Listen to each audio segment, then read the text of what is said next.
Ramona and Chris, it's so good to see you. How are you two? I'm great. It's great to see you guys. We're live. We are live. We're live. For people who aren't listening, Chris is, what do you call that when you do that? He's rubbing his hands together like he's getting ready for some plot. It's partially tactile because I have a pen there, so it's good for me. I can sort of like, I feel like I'm sort of like, you know what it is? I'm going to say it's probably, it's a little bit of my own stimming. It's really what it is. Like, it's kind of like, it's the equivalent of like sort of tapping the table, you know, whatever we do, the click, click, click, click, click, click, click, whatever you like to use. I can choose it. I could do that too. But for me, this one is the partially like I'm enjoying rubbing the pen between my hands, but this is the anticipation. I didn't see the pen, so I just saw you doing this, and I'm like, well, I see it now. But when you did it initially, I'm like, he's really excited. I didn't know there was a pen in there. Well, I guess like this is a new podcast. The three of us are starting a new podcast. Isn't that wonderful? Welcome to the podcast. It's exciting. Welcome to the podcast. The podcast is called Talk Me Through Your Process, not Take Me to Your Leader. Not Take Me to Your Leader. But that's kind of what I want to call it. Take Me to Your Leader. We could have that in sort of like quotation marks around it, right? That could be the title of the first episode. Who wants to talk about what this podcast is about? I don't feel I could, but I think I'm going to butcher it. I don't think I'm still having problems with the name of the podcast. So I really don't feel like I should be I don't feel like I should talk about what this podcast is about. Or maybe we don't even want to start there. Where do you two want to start? I'll talk about the mess from my perspective, and then you two add some shape to it. Love it. So, week or change ago, I get tagged in a DM message from Rolland to Ramona. It's a conversation in the broadest sense about podcasting, gathering guests, trying to sort of support guests in their sharing of information. And sometimes it works awesome. Sometimes it's a challenge, but it's, kind of at the heart of getting to the story. And then in that DM, Meharg drops, I just finished PQP2. I think Cluff just finished his PQP1. Rolland, you did it 1,000 years ago, both of them. What do you think about having sort of like a conversation around principal qualifications? Am I on track? Kind of like, yep. Okay. So then. Great job, Cluff. Great job. Keep it up. Okay. So these are all the nugget points. So then I kind of go dog with a bone, and I say, well, maybe this could be something bigger. Maybe there's more to it than this. And then I just go off and I post a bunch of stuff. So it's like I take over the feed. And then everyone kind of comes back and kind of lands and says, maybe there's something to this. So now a week and change later, three of us are sitting around and we're launching the podcast, Talk Me Through Your Process, kind of as a way to, well, I'm going to leave that ... wide open. Ramona, you jump on that. So what is it now? Because you were sort of like, you started this. This was your idea. So how do you see it now? Where do you think we're going with this? Where would we like to go with this? What's the mistakes we're going to make? Yeah, probably will make lots of mistakes. I've finished PQP2, and the best part about those courses is the conversations. And you finish the course, and then the conversations just stop. So you still have questions, you still have things you're interested in talking about, but there's nowhere to go for it. And I know that you two have been involved in PQP, and I've listened to your podcast or podcasts, and I know you've talked about leadership and sometimes the pros and cons and the worries about should I, shouldn't I, what's involved in making that decision, what's involved in the process, but just like little snippets. And I wanted to talk to the two of you about what is it that's holding you back? What is it that's pushing you forward? What gave you the idea in the first place? And as we got kind of chatting in the DM about it, we're like, this is like more than just one conversation. And this is more than just one, maybe guest on somebody's podcast. This could be its own podcast. And so I think that's kind of what we're looking at. We're hoping that this is a place where we can openly speak about all those things I just mentioned and more. Like, what is it about the jump from teacher to principal or vice principal that is so daunting? And what are some of the issues that people are having with it? Am I on the right track? I would say yes. I would say yes, as Chris just nods and looks at us with this philosophical look on his face. I'm still, the fact that, I'm still not entirely, functioning with the fluency of capturing in video, ripping audio, and then having both kind of available for people. So I will consistently make gestures and faces on the video feed, and I'm hoping the two of you can narrate in some way, right? So,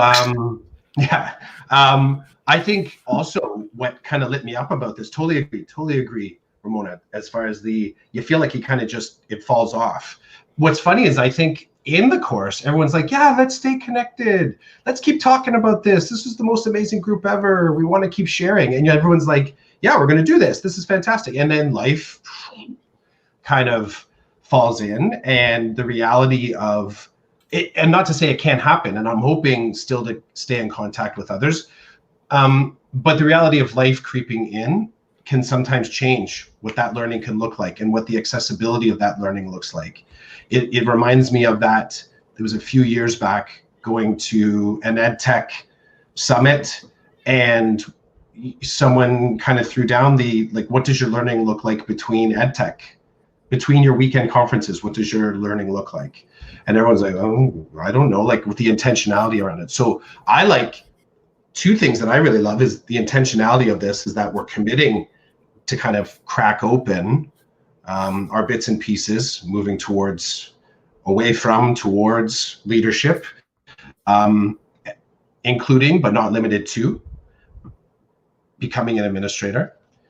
The second part to this, and it's kind of connected with me not really knowing if I'm going to have access to the group of students that I was connected with in PQP1, is that it also feels like when you get back into your school, it doesn't feel like there's open conversation around pursuing, let's say, formal leadership of PQPs, like becoming an administrator.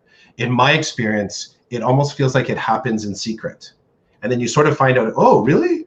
Yeah, you're taking your PQPs? How's that?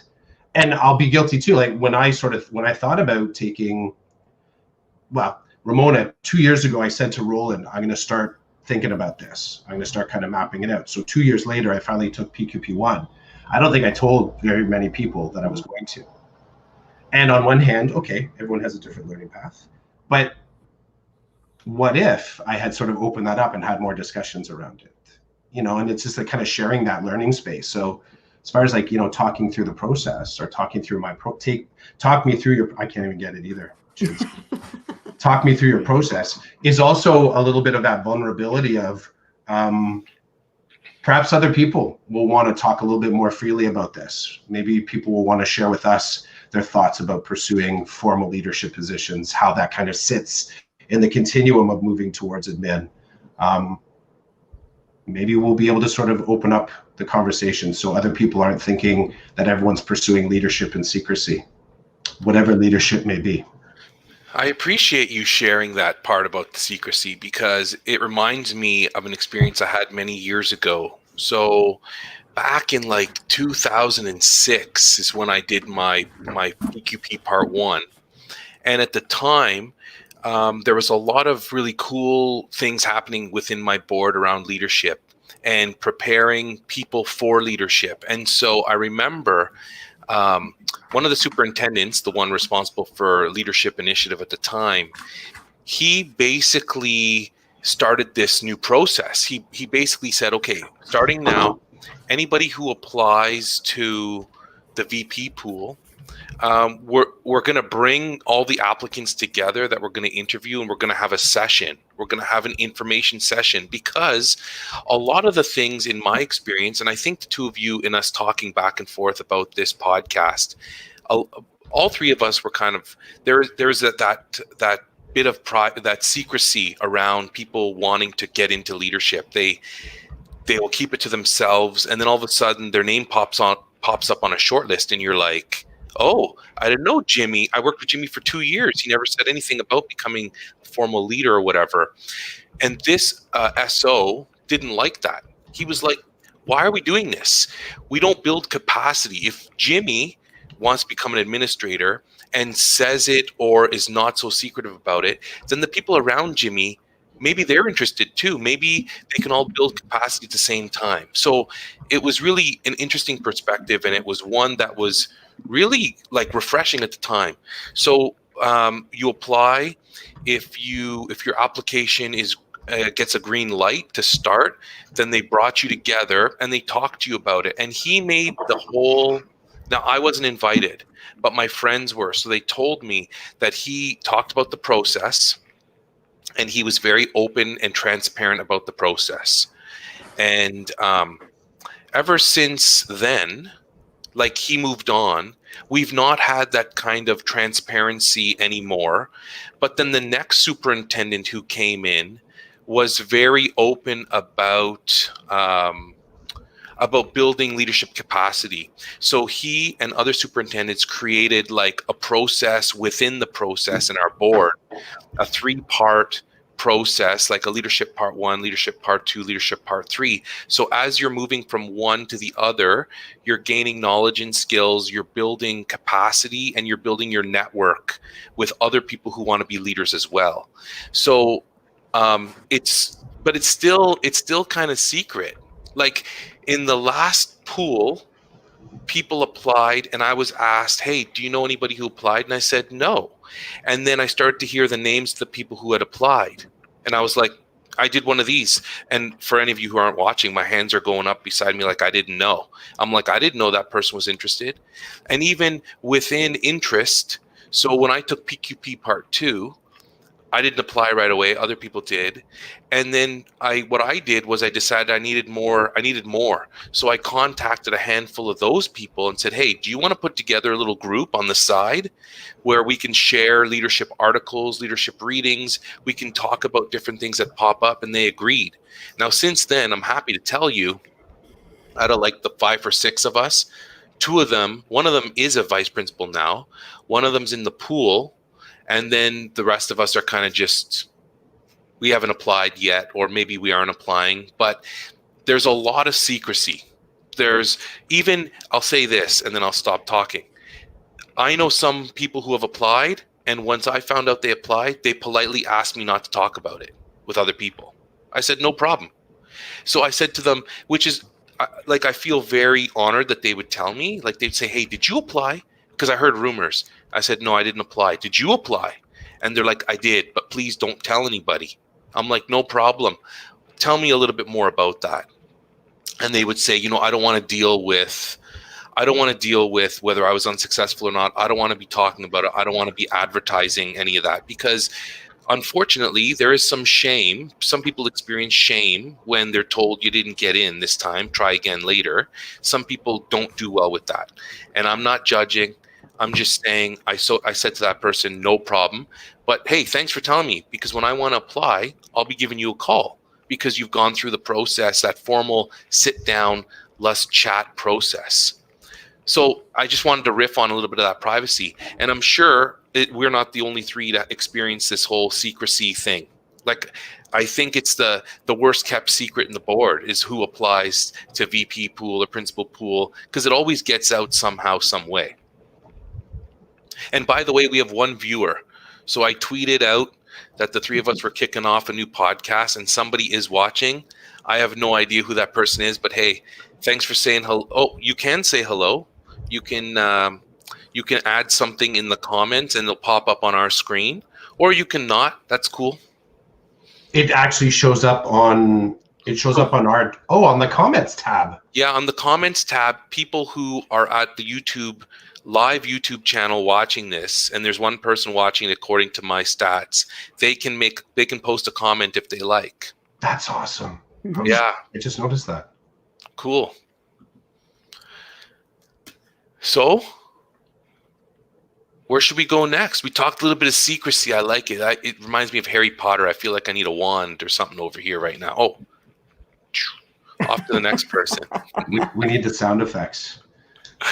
Meharg, you got thoughts? I just wondered a little bit about, do you think that when you apply, I mean, if we go to Brene Brown, like that's a huge vulnerability that you're showing when you do that. You are kind of opening yourself up to say, look, I'm trying something new. I'm going beyond where I am. Not that you're not happy where you are, but that I'm thinking about taking a giant leap here, and I'm feeling kind of vulnerable, and I don't necessarily want to share that with everybody. I think it's complex. I think it's so complex, because then you start to get into that space where jumping at there's a perception, there is a perception, and again, from my lived experience, that by considering leadership positions that are connected with becoming an administrator, there's a fence between school leadership, or let's say system leadership that would be a consultant, and leadership that's associated with administration. And talking about having an interest in leadership, I think that when we talk about leadership in schools, we don't often, if we say you're talking about a leadership position, for me, I don't know if the default thinking is that we're talking about department head, like a position of responsibility, or you're going to do a consultancy, or that you're going to try and get seconded to the ministry. I think as soon as you drop that lingo of leadership, they start to say, oh, so you're on the principal path, you're on the admin path now. And, again, for anyone who's not watching the video, there was a little bit of a kind of like a chin up, kind of like a slightly snide head bob that I was doing when you start to talk about pursuing administrative leadership. This has nothing to do with the administrative leadership or that type of leadership. This has everything to do with, I think, how we talk about leaders that pursue administrative position. So right away, there's the secrecy and a little bit of the soft shame that, oh, okay, so you're going to be moving away from the classroom.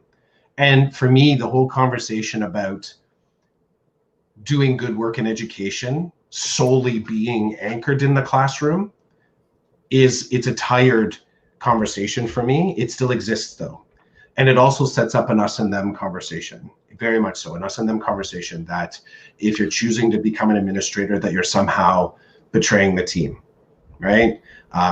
Now, our regulatory kind of tools has done that by sort of removing administrators from the union. So we have union conversation there. Like, there's a whole lot of siloing that can happen.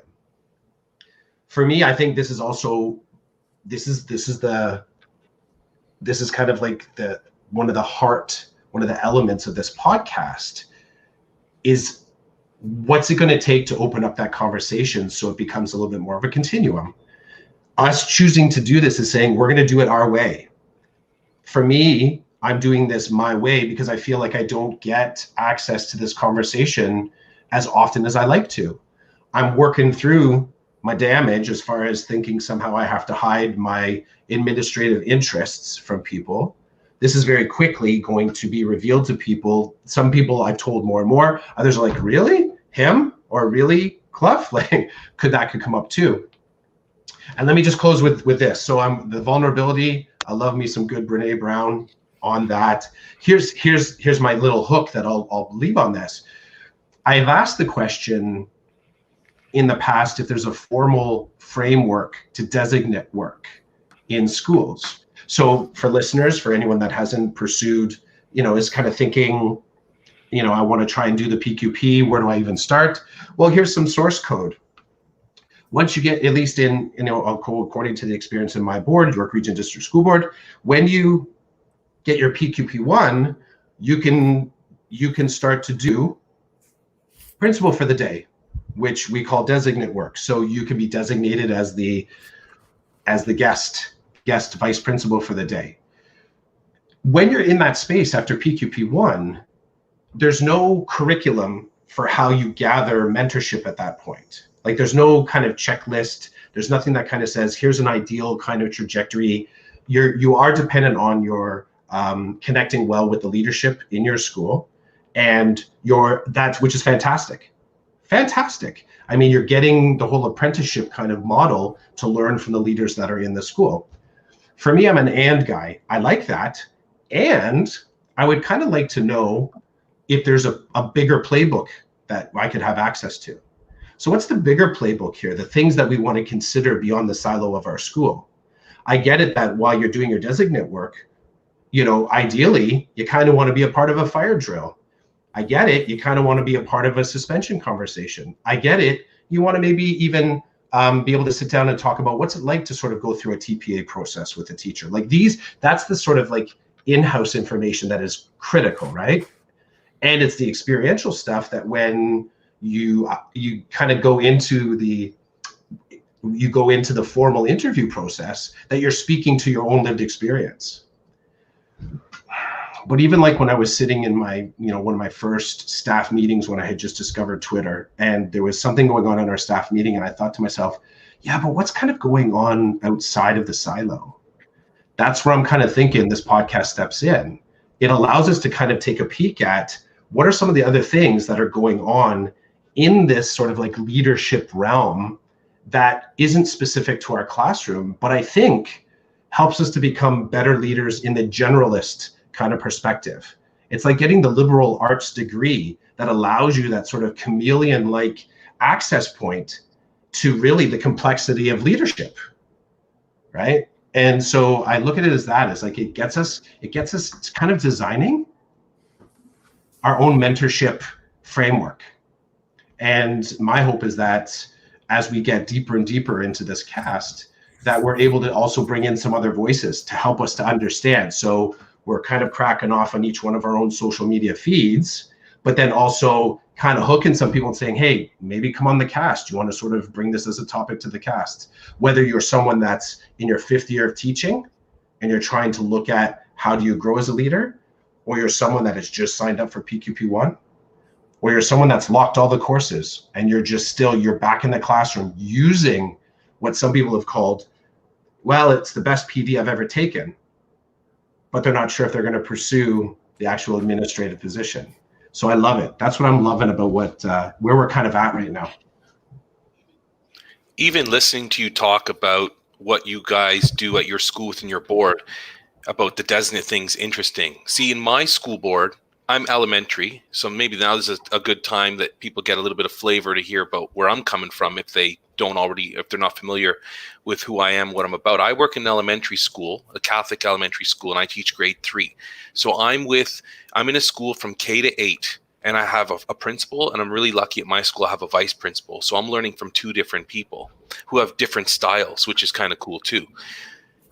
I'm one of the principal designates at my school. My school's so big that I think we have 4 of them because we work together. So what'll happen, and 2 of us, this past year, 2 of us were classroom teachers and the other 2 were not. One of them was a special education teacher. One of them was an ESL teacher. And they have more flexibility to be able to come and go, whereas myself and the other classroom teacher can't come and go. So on days that both admin would be out of the building, we would be told, okay, so it would be a classroom teacher and one of the non-classroom teachers, and we would work together. So if there was a situation and I was dealing with it, I could deal with it.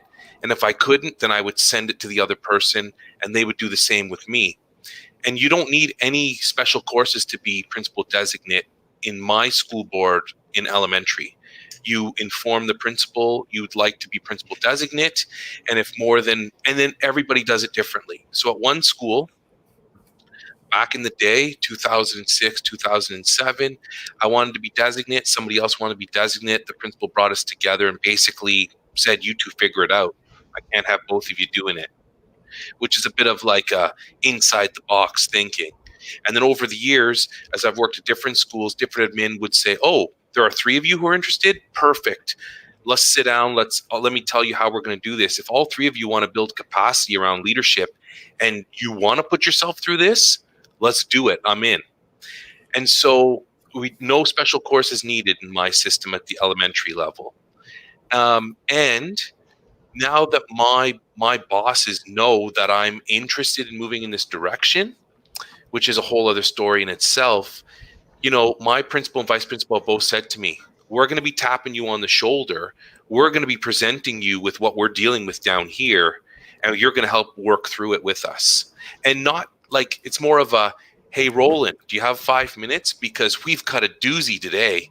Let me throw it past you, and let's get you thinking like an administrator. What would you do? How would you do it?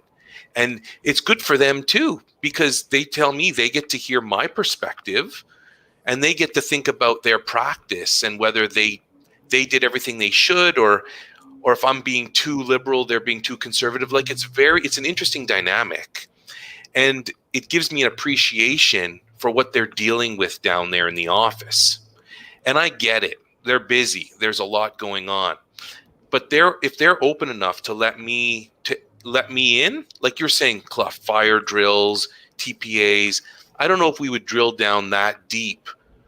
But when I ask questions, they sit me down, they answer my questions, and we talk it through. They don't just dismiss me. They're like, we don't have time. They're like, you want to know what to do in this situation, or you think you have got some ideas? Let me hear them. What would you do? How would you deal with this?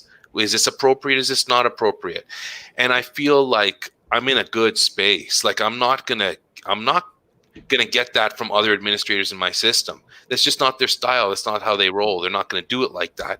And then, like I told you, I had one who said to me, well, you two fight it out. You two figure out who's going to do it. And I was like, I remember looking at the person that was with me, who I knew very well. And I was like, I'm not fighting with you over this. And then she said, well, you're taking PQP, so you're one step closer. Maybe you should be doing this because you're the one who might apply. So we were literally like, after we left the office, we both agreed we were not going to eat each other alive in front of her. And I just said, if you want it that bad, it's yours. I'm not doing this. And she said, you know what? This was really cool. She said, you're doing PQP, so you do it. And can I do it next year if we're both still here? I said, deal. That's cool. Thank you. And then when I was principal designate, guess who I went to talk to when the stuff hit the fan and there was a problem in the building? And, I would always call my principal or email my principal to keep her up to speed and let her know and to take advice from her on how she wanted it dealt with. But I would also go down the hall to that grade 8 teacher and say, this is just what happened. This is what she told me to do.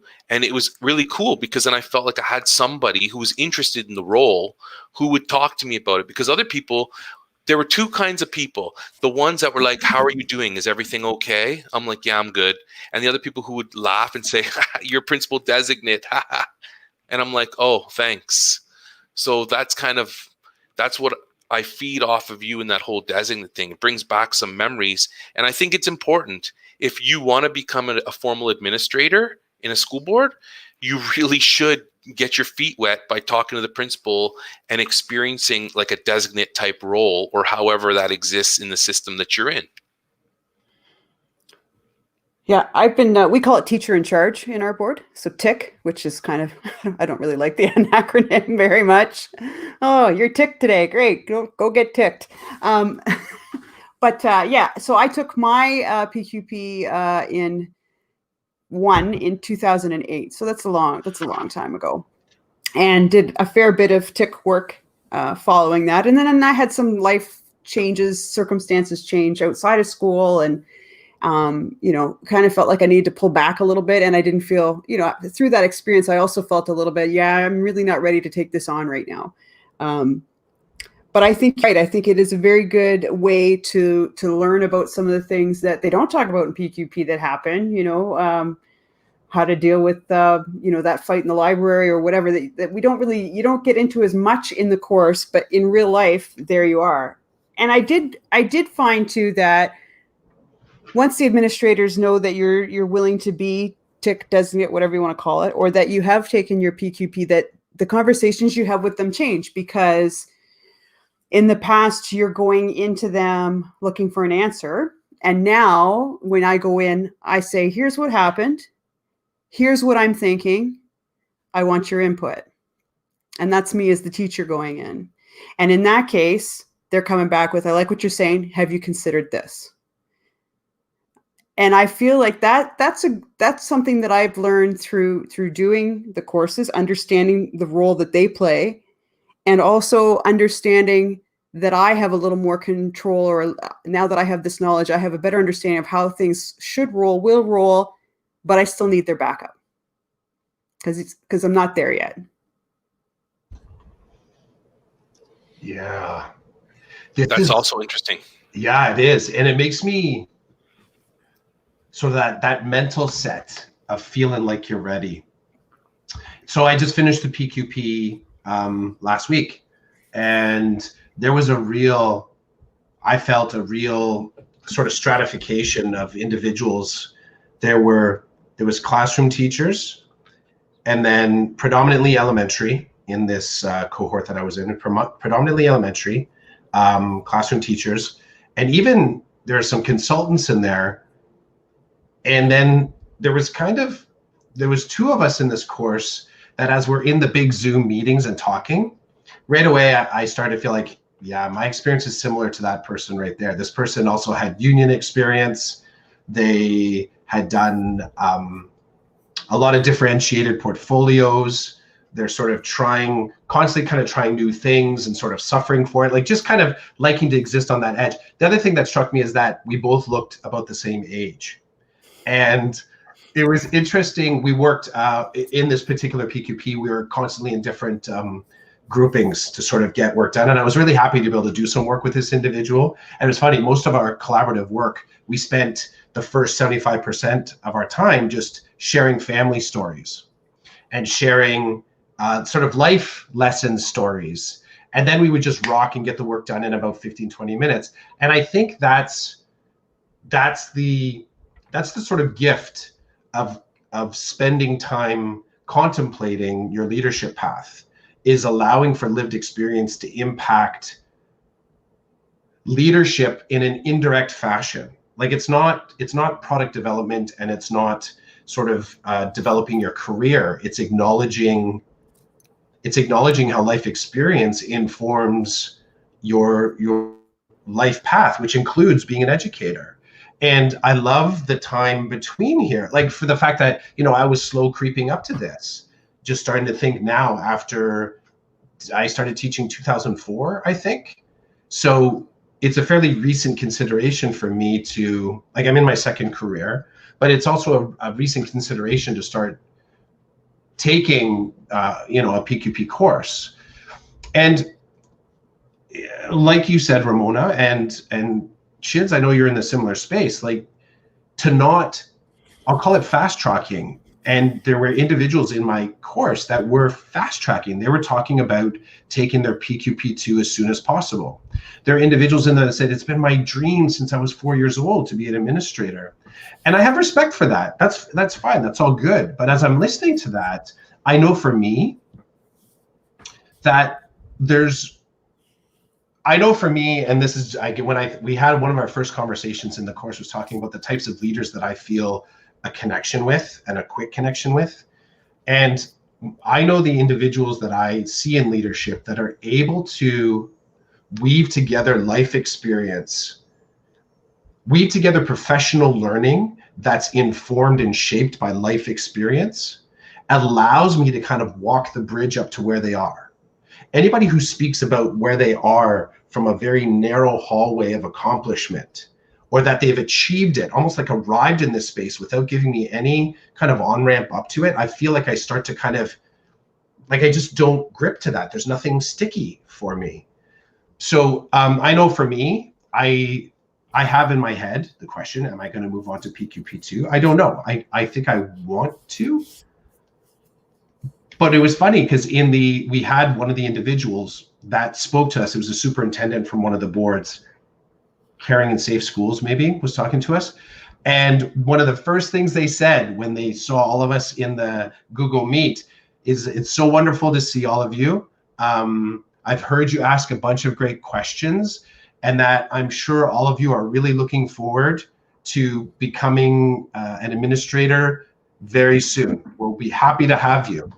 And in that conversation, I kind of put up that I'm undecided.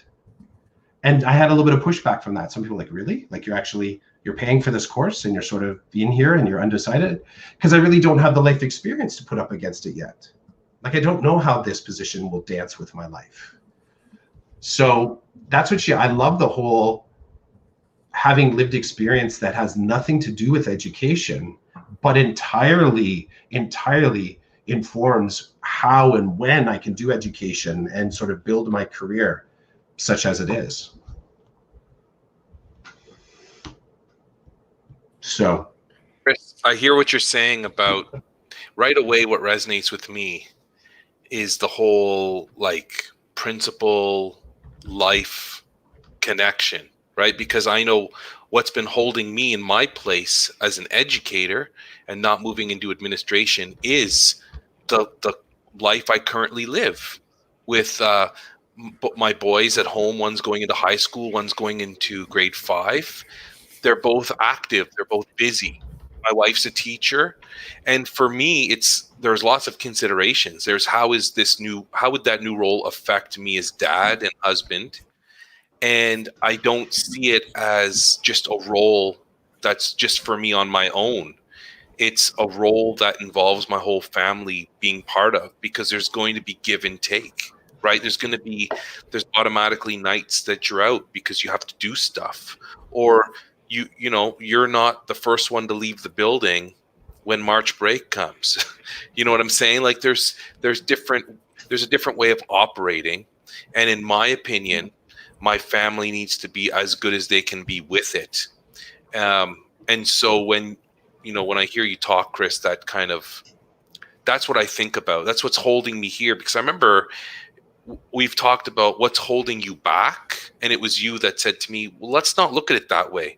What's holding you here, not what's holding you back, because eventually you'll get to where you need to be. And so let's not be let's not look at it kind of with a negative light. And then Ramona, I want to connect back to what you were talking earlier about vulnerability, which is a space that I'm holding close to my heart right now. I've been more vulnerable in the past 1.5 to 2 years than I've ever been before. And it's changing me. It's making me, I think it's making me a better person. I also think it's putting me in a place where my mindset is not so concerned with others. So before being more vulnerable than I am today, part of the whole principle thing is not only in my opinion, not only your mindset about how you feel about letting people know that you've applied or that you've been successful or unsuccessful. It's also what other people think. And so when you get into a vulnerable state like I kind of am right now, I don't really care what other people think, because people are always going to have an opinion, right? I can't stop them from having an opinion. I'm sure some people say, well, the reason he doesn't apply is because he'll never get it and he knows it. There's the flip side, right? And then there's other people who are like, he's got a busy family life. He doesn't know how it's going to work, or he's just not ready yet. He's not ready to jump in. There's different perspectives. Everybody's got their own. Mine is, what do I need to do to move forward? So let's say I applied tomorrow. I have a mindset right now and a vulnerability that if I was not chosen, I can live with myself. I will pick myself up and I will move on with my life, and I will lead in other ways within the system, kind of like what I'm already doing now. And I'm okay with that. And but I was not okay with that in 2006. In 2006, when I applied and I was told you were not going to be part of the process, I was bothered. And I was not vulnerable. I was all shelled up, and I had so much armor on, you probably wouldn't even recognize me. I'm not like that anymore. So, but that's a lot of things have happened. As Chris says, lots of life experience has come my way. I've been in different schools, different admin, family issues, social issues, like you name it, I've experienced it, like most people do as they grow older. So both of you are providing me with like this understanding and awareness that I wouldn't be getting if I wasn't having this conversation.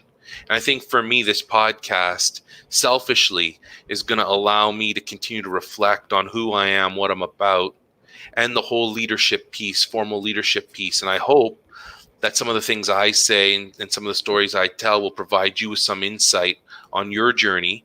And I'm pumped that we might have other people come in here and talk to us about their perspective, whether they're in administration, thinking about administration, in the middle of this whole thing.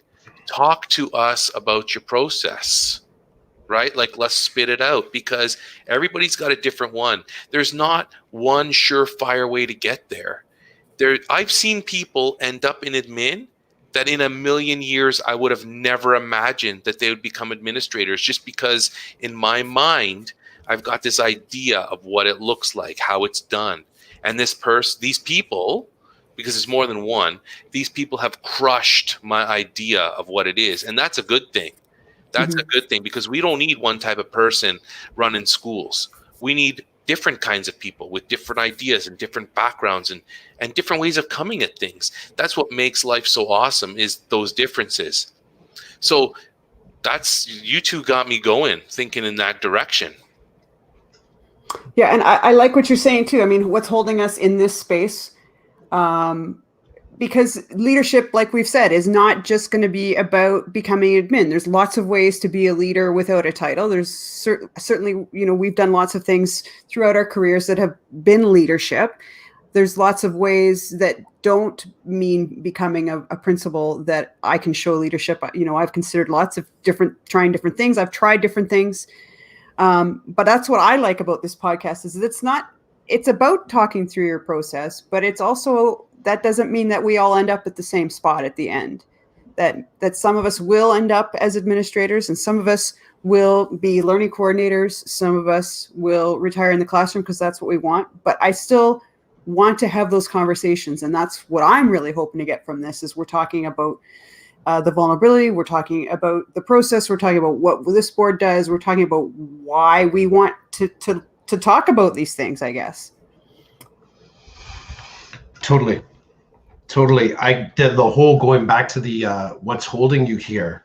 I just scribbled it out really quick, is making sure that the idea of what's holding you here is also a compassionate and an empathetic term, as in what's the good stuff that's actually allowed you to have success so far.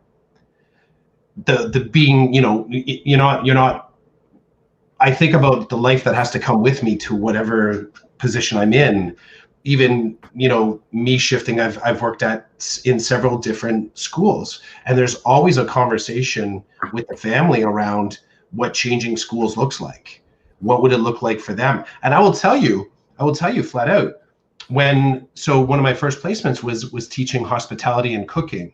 My own children were able to come in and sit in that classroom. They were able to be in that space and just kind of go, this is where my daddy goes when he's not with us. And both of my kids are kind of little foodies, so they really loved sitting in the class. They looked in the fridges, they saw the stove. So they had they no longer had a sense of the same sense of separation when they saw me go off to work anymore. They had a very clear and safe and sort of informed picture of where I was during the day, and that type of security, my kids really loved it. So then all of a sudden they would say, they would ask, who sits in that chair that I was sitting in class, and what did you have in the desk? So they started to ask some really great questions. But I always thought this was the good stuff that allowed me to feel awesome when I'm standing, my kids were there with me in the classroom.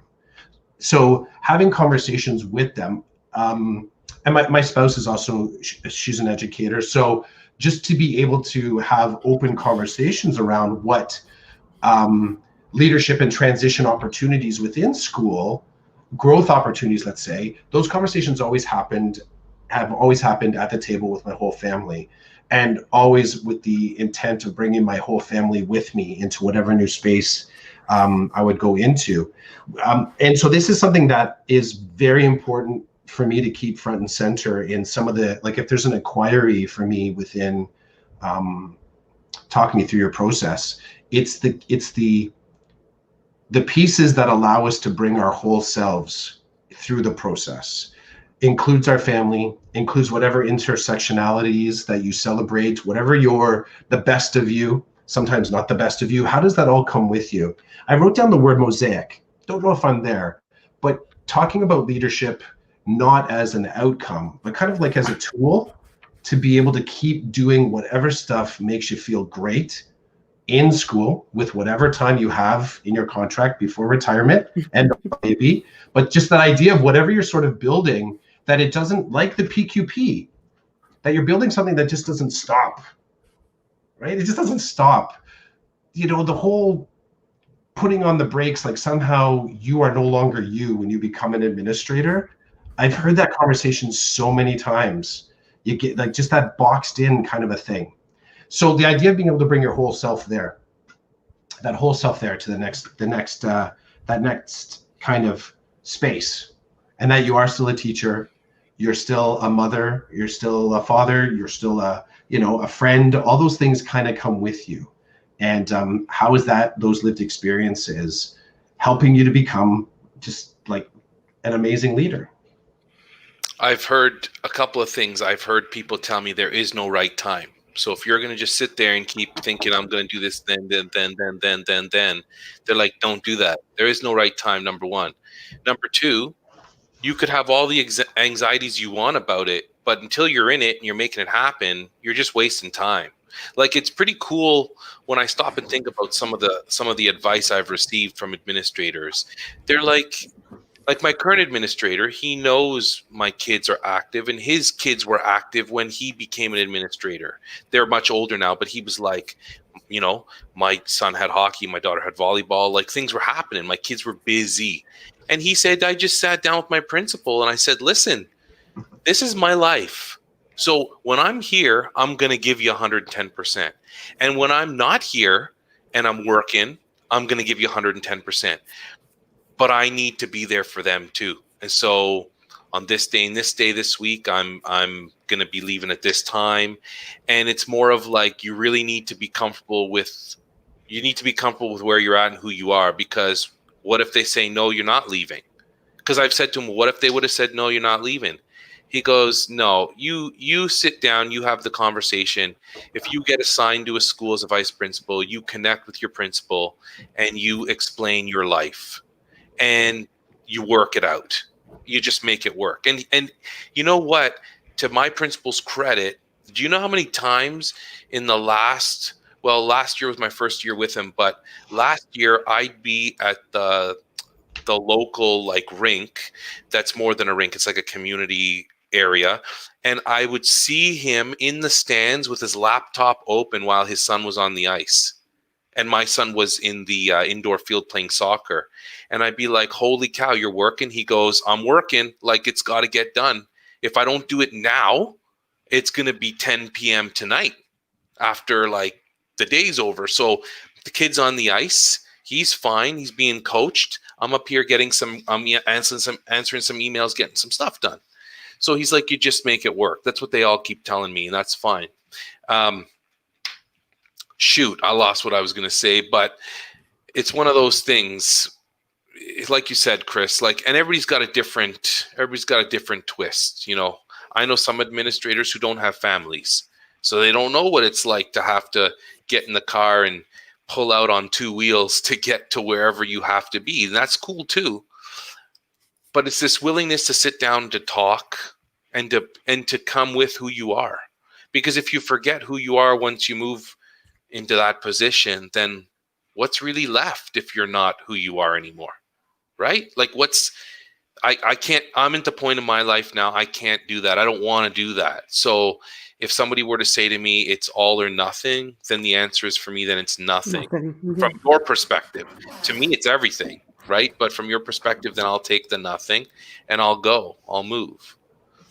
So I know we're getting close to the end of our first episode. I wonder, Ramona, if you wouldn't mind, I don't mean to put you on the spot, but do you want to share some of the things we might be talking about in this podcast? And when I say might, I really believe that the three of us are totally like, we speak our truth. We're here to talk about our lived experience. We're also very open to each other's lived experiences. But I think there are some things we'd like to try to nail down in our time together as we talk about talking through our process and having other people come on and talk to us about the different things we're interested in. Yeah, for sure. I mean, we talked about, how did the idea for admin even get in your head? Like, did you get a tap on the shoulder? You should be thinking about this from a principal or someone else or someone, I know I had a principal who was a father of a friend. I had never considered it, and he mentioned it to me.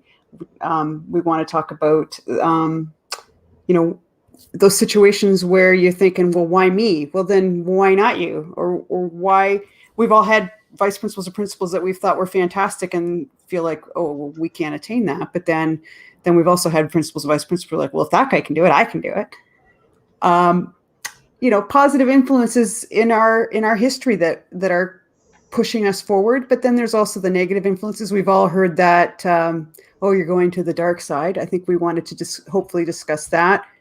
Where are some of the places we go for learning besides PQP? Because I'm always reading. Who do we read? Who are we reading, and what are we learning from them? We got to start on the shame, but I don't think we got very deep into it yet. I think there's more to be said about that. How do you know when you're ready to make a leap? I know I've had a principal say to me, well, every 3 years you should be switching schools. Okay, well, that works for you, but maybe that doesn't work for me, or maybe it doesn't work for the teacher down the hall or the principal, next door. Who are we serving? Why are we doing this? Is it for personal reasons? Is it because that's our calling? I've had principals say this is their calling. I don't know that it's my calling, and how will I know if it's my calling? And we want to talk about the actual process that's involved. Different boards have different processes. What is it? How do you, okay, you've got your PQP. Now what? What do you do? And we've talked about people who are fast tracking, and they're right on top of what the process is. And the process is ever evolving, but it's nice to hear what's going on in different boards. And I think we're open to lots of topics. So if you're watching and you want to drop us a line, we'd love to hear about what it is, whether you use Twitter or where you put it in the comment section on YouTube. We would love to hear what your questions are and what you want to talk about, or maybe you want to join us. And we'd be happy to have you on the podcast as well to talk about it.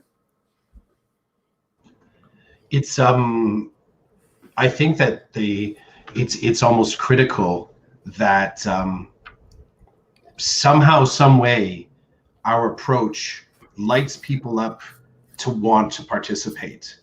And maybe there's something in this that is, a bit of an administrator's task. How do we, through this podcast, trigger people to want to talk to us about what we're talking about, to participate? That was at least one of the case studies that I did in PQP1, is about professional learning and sort of encouraging your team to want to professionally develop themselves. I really do feel like this podcast as a hub or as a spark for further conversations away from us is kind of critical to us being able to test drive our thinking, to sort of get it outside the silo, to sort of take our lived experiences, but also then put our lived experiences out there in a vulnerable way for someone else to say, well, I appreciate that you shared this, but this isn't my truth. I'm hoping, and I don't know how we're going to do this, but I have this idea that one of the things that I'm really curious to figure out, or at least not, maybe figure out's the wrong thing. Maybe it's just to get a glimpse of, is it's kind of a two-parter. Is, can this podcast, can our conversation, other people's conversation, get us a glimpse at what it means to disagree with the system? So when you are a leader, whatever position you're in, and you disagree with what the system is doing, how do you gather resources, information, and strategies to be able to push back on the system? And I think we're in that space right now where we see younger leaders, student leaders, stepping up and pushing back on the system and saying, whatever the system was trying to do, here was my lived experience under its auspices, and I'm going to talk about it. I think there's this space where I've heard administrators speak to this type of pushback within the system, speak to kind of pushing back to their SOs or supervisory officers, but I haven't had a glimpse at what that process looks like. And I think it's kind of a really important piece to talk about, because there is an element, one of the conversations that I've come across is that, you know, you have some of your best autonomy and agency and voice while you are a classroom teacher. And as you move up leadership positions, you more and more are sort of boxed in by, you know, the script. But I want to believe that there's a place for formal leadership positions to also be critical advocates and activists within the system. I don't know what that looks like. I don't know if I've encountered it, but I'm curious about whether or not we can play a small piece in sort of opening up a conversation space there for it. Yeah. I'm really excited about the possibility of opening up a space for conversations about it. Totally. I'm hoping it lights people up. So, you know, worst case scenario, it doesn't, and the three of us continue to grow, build our capacity, and get our heads out of our own silo. Best case scenario, people want to talk about it. And I know it's hard, it's not easy, but I think the three of us, first of all, we've spent a lot of time in this medium, podcasting, using YouTube and stuff like that. So we're comfortable in this space. I know I tend to talk more about stuff in my podcasting space than I do in real life, which is a whole other thing, right? But so that's one thing people might need to get over. But when you get to the nitty gritty of it, we're only here to grow. We're only here to help people grow. And so come with what you have, and hopefully you leave with more than what you came in with. But I mean, this can be difficult to talk about. I love the way we're approaching it. We're talking about a process. We're in the middle of a process. We don't know where we'll end up. We have an idea. We might be interested in pursuing formal leadership in our school boards or in any school board. And it might happen, it might not happen. But whatever happens here is growth. Before I shut down this first episode of Talk Me Through Your Process, the podcast about leadership and journeys toward leadership, I found out that our first viewer was Jordan Figueredo, who's a high school teacher in my school board.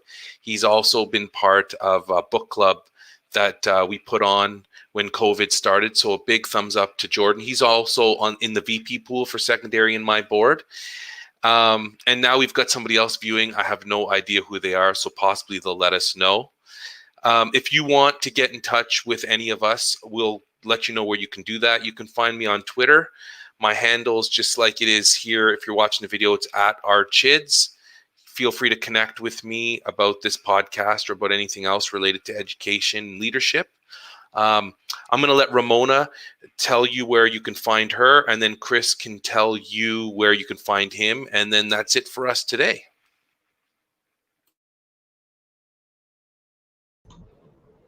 I love it. Ramona. You're muted, Ramona. Yeah. What a rookie move by the It was going to happen. It was going to happen. That's awesome. It was going to happen. I have to say that I was actually, right away, I was telling you were muted, and I was muted. So just to double down on it, I was like, oh my God, Ramona, oh my God, I'm muted too. So I'm muted too. Triple down. Yeah. I did the same thing and I was muted. Okay, so I am on Twitter @Ramona Meharg, just like my name, and Meharg is MEHARG. And I can be found on Twitter @ChrisJCluff. Also, if you are, well, you can connect with either one of us. Do you have your DMs open? Yes. Yes. Cool. So you can also reach out to us via DM.